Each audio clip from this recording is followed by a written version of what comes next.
आज अपन प्रमुख औद्योगिक केंद्रों में आवास दशाओं के बारे में अध्ययन करेंगे। Housing conditions in major industrial centres. भारत में कुछ प्रमुख औद्योगिक नगरों में विद्यमान आवासीय व्यवस्था के स्वरूप का अध्ययन कर हम आवास समस्या की गंभीरता को और अधिक बारीकी से समझ सकते हैं। हम यहाँ भारत के कुछ एक प्रमुख औद्योगिक केंद्रों में आवासीय व्यवस्थाओं एवं समस्याओं का संक्षेप में वर्णन कर रहे हैं। पहला है मुंबई। पहला प्रमुख उद्योग केंद्र है मुंबई, जिसका आजकल नाम हो गया मुंबई। भारतीय वित्तीय राजधानी के नाम से प्रसिद्ध मुंबई शहर एक महानगर है जिसमें देश के 10% कारखाना श्रमिक बसते हैं तथा देश की लगभग 20% कंपनियों के कार्यालय हैं, किंतु इस महानगर के अधिकांश श्रमिक चालों में रहते हैं जिनकी दशा अत्यंत ही असंतोषजनक है। ये चालें भूमंजिले भवनों में हैं जिनमें सामान्यतः एक कमरे के मकान होते हैं तथा उनमें प्रकाश एवं वायु के स्वतंत्र आवागमन का कोई स्रोत नहीं होता है। यही नहीं, एक एक कमरे में 4 परिवार रहते हैं, अतः ऐसे कमरे के चारों कोनों पर एक एक चूल्हा होता है। चूल्हे के धुएं से सारा कमरा काला हो जाता है। हर्षद ने ऐसी चालों को देखकर उन्हें माल गोदामों के समान बताया था। शहरी श्रम आयोग ने मुंबई की चालों की दुर्दशा उल्लेख अपनी रिपोर्ट में किया है और लिखा है कि अधिकांश चालों में सुधार की गुंजाइश नहीं है, अतः इनको नष्ट कर देना चाहिए। स्वतंत्र भारत में भी मुंबई की औद्योगिक आवास व्यवस्था में कोई विशेष अंतर नहीं आया है। वहाँ की स्थानीय निकाय ने कई चालों का निर्माण करवाया है, किंतु महानगर में जनसंख्या वृद्धि गति इतनी तीव्र है कि स्थिति में कोई विशेष सुधार नहीं हो पा रहा है। 1981 की जनगणना के आंकड़ों के अनुसार 82 लाख की जनसंख्या वाले इस शहर में 35 लाख लोगों के पास रहने का कोई मकान नहीं था। जितने लोगों के पास आवास है उनमें से लगभग 58.8% लोग चालों में, 11.1% झोंपड़ियों में तथा लगभग 26.8% निजी एवं सार्वजनिक क्षेत्र द्वारा निर्मित आवासीय बस्तियों अपार्टमेंट्स में रहते हैं। मुंबई में चालों में गरीब वर्ग के लगभग 80% लोग बसते हैं।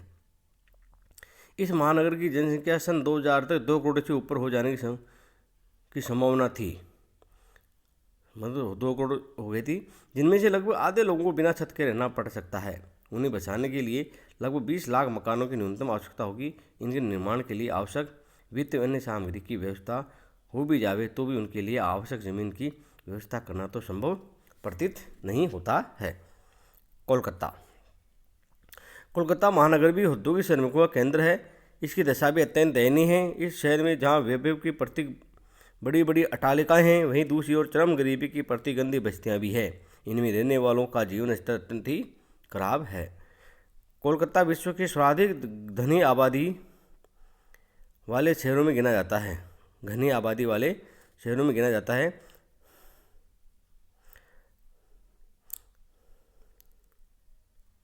जहाँ पर लगभग 36,000 से भी अधिक लोग प्रति वर्ग किलोमीटर क्षेत्र में रहते हैं। शहर के कुछ भागों में तो 2 लाख लोग प्रति वर्ग किलोमीटर क्षेत्र में रहते हैं। अनुमान है कि कलकत्ते में लगभग 70% जनसंख्या गंदी बस्तियों या खराब मकानों में रहती है। यहाँ करीब 60% परिवार एक कमरे में रहते हैं। पिछले कुछ वर्षों में कलकत्ता की स्थानीय निकायों, राज्य सरकार, केंद्र सरकार के प्रयासों से कुछ बस्तियों का निर्माण हुआ है। जूट मिलों, कपड़ा मिलों, बंदरगाह पदाधिकारियों ने भी अपने अपने श्रमिकों के लिए आवास की कुछ व्यवस्था की है, किंतु ये भी अपने लगभग आधे श्रमिकों को ही आवास उपलब्ध कर सके हैं। परंतु आज भी आवासीय बस्तियों में अत्यधिक भीड़ भाड़ एवं अस्वास्थ्यप्रद वातावरण है। अहमदाबाद एक बड़ा उद्योग केंद्र है जिसमें भी आवास की समस्या संतोषजनक नहीं है। यहाँ की स्थानीय निकाय ने हरिजनों एवं अन्य श्रमिकों के लिए कुछ मकान निर्माण कराया है। इनके अतिरिक्त आवासन बोर्ड, उद्योग संघों, श्रमिक संघों तथा आवास समितियों ने भी आवास व्यवस्था के उपाय किए हैं। इन प्रयास के उपरांत भी आवास समस्या गंभीर बनी हुई है। अधिकांश मजदूर आज भी चालों में ही रहते हैं। इनमें भी 12x10 का कमरा होता है जिनमें पूरा परिवार रहता है। इनमें पानी, रोशनी, हवा, शौचालय, स्नानघर की कोई संतोषजनक व्यवस्था देखने को नहीं मिलती है। कानपुर को भारत का मैनचेस्टर कहा जाता है। कहा जाता था, किंतु वहाँ भी औद्योगिक आवास व्यवस्था अत्यंत दयनीय है। वहाँ पर श्रमिक आवासों को आहतों या बस्तियों के नाम से जाना जाता है। इनमें एक कमरे तथा बरामदे का एक मकान होता है, जिनमें लगभग 80 वर्ग फुट जमीन होती है। इस एक मकान में 2 से लेकर 4 परिवार तक रहते हैं। इनमें गंदगी का साम्राज्य है। इन बस्तियों को देखने के बाद सन 1952 में पंडित नेहरू ने इन्हें नरकुंड भी कह दिया था। उन्हें तो दुखी होकर यह भी कहा था कि इनकी दुर्दशा के लिए उत्तरदायी व्यक्तियों को फांसी पर लटका देना चाहिए। पिछले कुछ दशकों में कानपुर के स्थानीय निकाय, आवास बोर्ड, सहकारी समितियां और सेवा आयोजकों के प्रयासों से कुछ आवासीय बस्तियों का निर्माण हुआ है, किंतु आवश्यकता के अनुपात में इनमें उपलब्ध आवासों की संख्या बहुत कम है। अतः वहाँ पर भी भीड़ भाड़ एवं स्वास्थ्यप्रद दशाएं आज भी विद्यमान है। दिल्ली महानगर राष्ट्रीय राजधानी है। वहाँ भी औद्योगिक विकास तीव्र गति से हो रहा है। फलतः वहाँ भी आवास समस्या हाल के वर्षों में बढ़ रही है। 1951 में दिल्ली में औसत 5% परिवार ही गंदी बस्ती में रहते थे, जबकि 1982 में औसत 20% परिवार गंदी बस्ती में रहने को मजबूर हो गए हैं। दिल्ली में अब सैकड़ों गंदी बस्तियां बसती जा रही है और लाखों लोग फुटपाथ पर रहने को मजबूर है। यदि समय रहते इसे और ध्यान नहीं दिया गया तो दिल्ली भी बम्बई और कलकत्ता जैसी गंभीर स्थिति में पहुँच जाएगा। मद्रास, चेन्नई। मद्रास एक बहुत बड़ा शहर है जिसका वर्तमान नाम मद्रास का चेन्नई है, जिसमें तमिलनाडु राज्य की लगभग 1/3 जनसंख्या रहती है। यहाँ के औद्योगिक श्रमिक जिनमें रहते हैं उन्हें आवासों को चेरियाँ कहा जाता है। ये चेरियाँ मिट्टी की बनी छोटी छोटी झोपड़ियाँ होती हैं, जो प्राय गंदी, नमीयुक्त एवं अस्वास्थ्यप्रद होती है। इनका आकार 80 वर्ग फुट से 192 वर्ग फुट के बीच होता है। इनमें दरवाजे बहुत छोटे हैं तथा खिड़कियाँ प्राय नहीं होती है। विगत कुछ वर्षों में सरकारी व गैर सरकारी संस्थाओं तथा औद्योगिक संस्थाओं के प्रयासों से कुछ आवासीय बस्तियों का निर्माण हुआ है। देश में सर्वप्रथम गंदी बस्ती सफाई बोर्ड, स्लम क्लियरेंस बोर्ड की स्थापना भी चेन्नई में हुई है, परंतु वहाँ भी अभी भी आवासों की भारी कमी है। पुराने चेरियों की तरह नए आवासों में भी सफाई, पानी, बिजली की समस्या बढ़ती जा रही है। अन्य उद्योग केंद्रों में जमशेदपुर है, सोलापुर है, मदुराई, नागपुर, कोटा, भिवाड़ी, लुधियाना को सम्मिलित कर सकते हैं। जमशेदपुर में सामान्यतः आवास मकानों की कमी है, किंतु टाटा के कारखानों की आवासीय व्यवस्था बहुत संतोषजनक है। सोलापुर, मदुराई और नागपुर में भी आवासीय व्यवस्था बुरी नहीं है। नई औद्योगिक शहरों में कोटा, भीलवाड़ा, लुधियाना आदि का नाम उल्लेखनीय है, किंतु वर्तमान समय में जितनी भी औद्योगिक बस्तियां बन रही है वहाँ पर औद्योगिक आवास बस्तियों का भी नियोजन किया जा रहा है। अतः अभी तक वहाँ पर भी आवास व्यवस्था संतोषजनक है, परंतु औद्योगिक संयंत्रों के कारण फैलने वाला प्रदूषण और आवास निवासियों के लिए भयंकर खतरा बनता जा रहा है। अब है कुछ विशिष्ट श्रमिक वर्गों की आवास व्यवस्था। Housing for specified class of workers. कुछ विशिष्ट श्रमिक वर्ग है जो सामान्यतः उद्योग नगरों से दूर रहकर कार्य करते हैं। इनमें हम खान, बागान आदि के श्रमिकों को सम्मिलित कर सकते हैं। हम उनकी आवास व्यवस्था के संबंध में भी संक्षेप में वर्णन कर रहे हैं। पहला है खान श्रमिकों की आवास व्यवस्था, housing for mines workers. Khan श्रमिकों में कोयला, लोहा, तांबा, अब्रक जैसे सभी खनिजों की खानों में कार्य करने वाले श्रमिकों को सम्मिलित किया जा सकता है। भारत की खानों में कार्य करने वाले श्रमिकों को सामान्यतः सेवायोजकों द्वारा आवास प्रदान किए जाते हैं, किंतु प्रत्येक प्रकार के खान श्रमिकों की स्थिति में कुछ भिन्नता होती है। कोयला खानों में कार्य करने वाले श्रमिकों को जो आवास दिए जाते हैं उन्हें धोबरा के नाम से जाना जाता है। ये आवास खान स्वास्थ्य board, mines board of health के मानकों के अनुरूप बने होते हैं। इनमें एक कमरा एवं एक बरामदा होता है, किंतु बड़े कोयला खानों के मकानों में रसोई तथा स्नानघर की व्यवस्था भी होती है, किंतु इनमें भी भीड़ भाड़ बहुत होती है क्योंकि एक कमरे में लगभग 4 व्यक्तियों को रहना पड़ता है। सोने की खाने, गोल्ड माइंस में आवास व्यवस्था बहुत ही संतोषजनक है। कोलार में श्रमिकों के लिए सभी आवश्यक सुविधाएं युक्त साफ सुथरी कॉलोनी है, किंतु कॉलोनी में जगह न मिलने के कारण जिन श्रमिकों को अन्यत्र रहना पड़ता है उनकी दशा अत्यंत दयनीय है। हट्टी गोल्ड माइंस में भी कुछ श्रमिकों को आवास सुविधा उपलब्ध कराई गई है, किंतु शेष की दशा संतोषजनक नहीं है।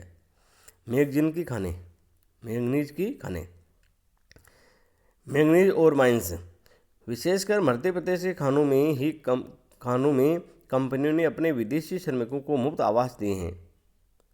यद्यपि उनकी दशा भी सामान्य ही है। लोगों के खानों में प्राय कंपनी या ठेकेदारों द्वारा सामान्य प्रकार के आवास उपलब्ध किए जाते हैं। अपरा खानों के केवल कुछ ही श्रमिकों को खानों पर आवास व्यवस्था उपलब्ध किए जाते हैं। शेष को शहर या गाँवों की बस्तियों में रहना पड़ता है, जहाँ की दशा भी संतोषजनक नहीं कही जा सकती है। पिछले कुछ दशकों पूर्व भारत में खान श्रमिक कल्याण कोष की स्थापना कर दी गई थी। अतः सभी प्रकार के खान श्रमिकों को अपने निवास बनाने की सुविधा एवं सहायता उपलब्ध होने लगी है, जो निम्नानुसार है। अपना घर बनाओ योजना के अधीन 10,000 रुपये तक ऋण दिया जाता है तथा 3,000 रुपये की आर्थिक सहायता दी जाती है। श्रमिकों को आवास हेतु अनुदान भी दी जाती है। इस हेतु श्रमिकों को 2 वर्गों में बांटा जाता है। प्रथम वर्ग में श्रमिक को आवास हेतु इस कोष से आवास की वार्षिक लागत का फिर में से जो भी कम हो वो राशि अनुदान के रूप में प्राप्त होती है। और द्वितीय वर्ग के श्रमिक को इस कोष से आवास 30,000 रुपये आवास की वार्षिक लागत का 50% जो भी कम हो राशि अनुदान के रूप में मिलती है। अगर प्रधानमंत्री आवास योजना भी चल रही है। इस प्रकार की सहायता उपलब्ध होने के परिणाम स्वरूप अब खान श्रमिक अपने स्वयं के आवास बनाने में रुचि लेने लगे हैं। बागान श्रमिकों की आवास व्यवस्था, हाउसिंग फॉर प्लांटेशन वर्क्स। बागान श्रमिक शहरी आबादी से बहुत दूर काम करते हैं तथा बचते हैं, अतः उनकी आवास समस्या का स्वरूप कुछ भिन्न होता है। सामान्यतः बागानों के स्वामी ही श्रमिकों के लिए मकानों का निर्माण कराते हैं। आसाम क्षेत्र में ऐसे मकान 3 प्रकार के होते हैं: कच्चा, अर्ध पक्का तथा पक्का। किंतु 90% मकान कच्चे ही होते हैं, जिनमें कोई विशेष सुविधाएं नहीं होती है। पक्के मकानों में बरामदे, रसोई तथा शौचालय की व्यवस्था भी होती है। श्रमिक पीने का जल खुले कुएं से ले लेते हैं। कई ट्यूबवेल से भी पानी उपलब्ध हो जाता है। मकान प्राय पहाड़ों के निचले क्षेत्रों के में होने के कारण इनमें प्राय बरसात का पानी भर जाता है, तो बीमारियों का खतरा बना रहता है। पश्चिम बंगाल के बागान श्रमिकों के मकान बहुत छोटे तथा कम ऊंचाई वाले होते हैं। इनमें रोशनी पर्याप्त नहीं होती है। ये बांस की खपचियों से बनाए जाते हैं। फलतः हवा का प्रवेश तो होता है, किंतु श्रमिकों को वर्षा में सर्दी से कष्ट झेलना पड़ता है। दक्षिणी भारत में कई चाय, कॉफ़ी आदि के बागान हैं। वहाँ पर भी कई बागानों में अपेक्षाकृत अच्छी आवास व्यवस्था है। सिवाय जो कि प्राय सभी प्रवासी श्रमिकों को आवास उपलब्ध करवाते हैं। इन आवासों में प्राय एक कमरा एवं एक रसोई घर होता है। पानी के लिए नल भी लगे होते हैं। कुछ मकानों में स्नानघर भी होते हैं। कुछ बागानों में आवास व्यवस्था ठीक नहीं है, जैसे ट्रावनकोर के रबड़ बागानों में। काफ़ी बागानों में भी इसी संतोषजनक नहीं है।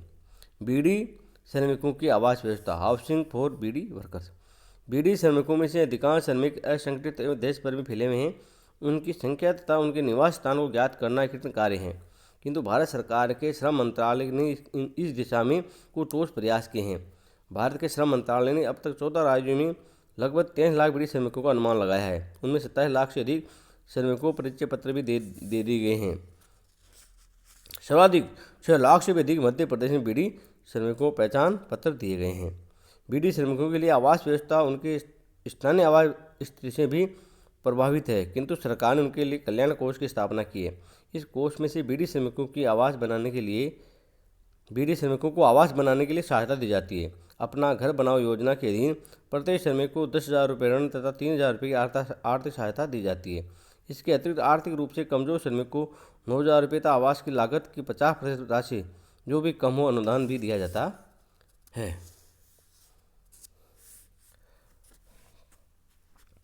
अब भारत में औद्योगिक आवास समस्या के कारण, causes of housing problem in India.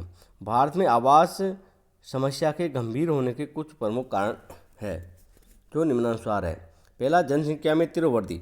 Bharat में आवास समस्या का सर्वाधिक उत्तरदायी कारण जनसंख्या वृद्धि दर ही है। भारत में प्रतिवर्ष 1.5 से 2 करोड़ के बीच जनसंख्या बढ़ती है। भारत में ये जनसंख्या बढ़ोतरी है, ये अपने क्षेत्रफल, भारत की जनसंख्या तो खूब है, इसका क्षेत्रफल विश्व के क्षेत्रफल का 2.4% ही है। फलतः भारत विशाल जनसंख्या के लिए आवास की कमी ही रहती है। जनसंख्या घनत्व। भारत में आवास समस्या का एक बड़ा कारण ये भी है कि महानगरों में जनसंख्या घनत्व बहुत अधिक है। देश की सर्वाधिक जनसंख्या वाले 10 जिलों कलकत्ता, मद्रास, ग्रेटर मुंबई, हैदराबाद, दिल्ली, चंडीगढ़, माहे, हावड़ा, कानपुर तथा बेंगलोर में जनसंख्या औसत 6000 प्रति वर्ग किलोमीटर से भी है। इन 10 जिलों की ही देश की लगभग 5% जनसंख्या निवास करती है। शहरीकरण। पिछले कुछ वर्षों में शहरीकरण तीव्र गति से बढ़ा है। 1901 में 1 लाख से अधिक की आबादी वाले शहर थे, जबकि 6701 शहर थे, जबकि 1971 में ये 61,220 हो गए। 1981 में 54,504 हो गए। 1991 में 1,38,802 हो गए। इस प्रकार इनकी संख्या बढ़ती जा रही है। शहरीकरण के कारण भी आवास समस्या गंभीर से गंभीरतम होती जा रही है। देश का शहरीकरण होने के पीछे कुछ प्रमुख कारण हैं। पहला, देश में औद्योगिकरण तीव्र गति से बढ़ रहा है। औद्योगिकरण के कारण व्यापारिक एवं सेवा उपक्रमों का भी विकास होता जा रहा है। अधिक सुविधाओं की उपलब्धि से शहर ग्रामीण जनता के आकर्षण का केंद्र बन रहे हैं। सभी बड़े सरकारी गैर सरकारी कार्यालय शहरों में ही केंद्रित होते जा रहे हैं। पर्यटन के विकास में भारी सैलानियों का बड़े शहरों में आवागमन बढ़ रहा है। अध्ययन एवं प्रशिक्षण संबंधित तकनीकी संस्थानों तथा विश्वविद्यालयों की स्थापना विस्तार की प्रवृत्ति शहरों में अधिक हो रही है। शहर राजनीतिक के केंद्र बन गए हैं। फलतः राजनीतिक कारणों से भी शहर में लोग आते जाते ही नहीं है, बल्कि स्थायी रूप से रहने भी लगे हैं। आवास व्यवस्था में अपर्याप्त वृद्धि। जनसंख्या में तीव्र वृद्धि के अनुपात में आवास व्यवस्था में वृद्धि नहीं हुई है। इसलिए भी आवास की व्यवस्था पर्याप्त नहीं होने से आवास की समस्या दिन प्रतिदिन बढ़ती जा रही है। आवास व्यवस्था में अपर्याप्त वृद्धि के अनेक कारण रहे हैं, जैसे जमीन की सीमाएं, जमीनों की आसमान छूती कीमतें, सरकार द्वारा आवास हेतु कम साधनों का आवंटन, आवास निर्माण को कम प्रोत्साहन, आवास निर्माण साधनों जमीन के अतिरिक्त की कमी, निजी क्षेत्र के आवास निर्माण संस्थानों का देरी से प्रवेश, आवास निर्माण की पुरानी तकनीकों को अपनाना, निर्माण लागत में भारी वृद्धि इत्यादि। ऊंची किराए दरें। नगरों तथा कस्बों में किराए की दरें पिछले कुछ वर्षों में बहुत बढ़ रही है। इसके परिणामस्वरूप अच्छा आवास आम व्यक्ति की पहुंच से बाहर हो गया है। आज एक मध्यम श्रेणी के शहर में भी एक कमरे के फ्लैट किराया लगभग 1,000 रुपये प्रति माह, बड़े महानगरों में तो इससे कहीं ज़्यादा है। नागरिक सुविधाओं का अभाव। आवास समस्या गुणात्मक पहलू भी है। गुणात्मक दृष्टि से भी आवास समस्या पर्याप्त नागरिक सेवाओं के उपलब्ध न होने के कारण गंभीर होती जा रही है। सफाई, मल जल निकास, जल आपूर्ति, विद्युत आपूर्ति, उद्यान, पेड़ पौधे आदि भी पर्याप्त व्यवस्था न होने से आवास समस्या और गंभीर होती जा रही है। अनियोजित बस्तियाँ के कारण भी भारत में कई शहरों में आवासों में गुणात्मक कमी आई है। अन्य कारण। आवास समस्याओं के अन्य अनेक कारण भी हैं। उनमें से कुछ एक प्रमुख निम्नानुसार है। संयुक्त परिवारों का टूटना, स्थानीय निकाय, नगर निगम, बोर्ड आदि में लाल फीताशेखा एवं भ्रष्टाचार, आवास नीति का देर से घोषित करना एवं उसके क्रियान्वयन में ढिलाई, शरणार्थियों का आगमन, समुचित किराया नियंत्रण व्यवस्था का अभाव, आयकर विभाग का भय, शहरी भूमि परिसीमा अधिनियम में कुछ प्रावधान इत्यादि इस प्रकार भारत में औद्योगिक आवास समस्या के कारण है। धन्यवाद।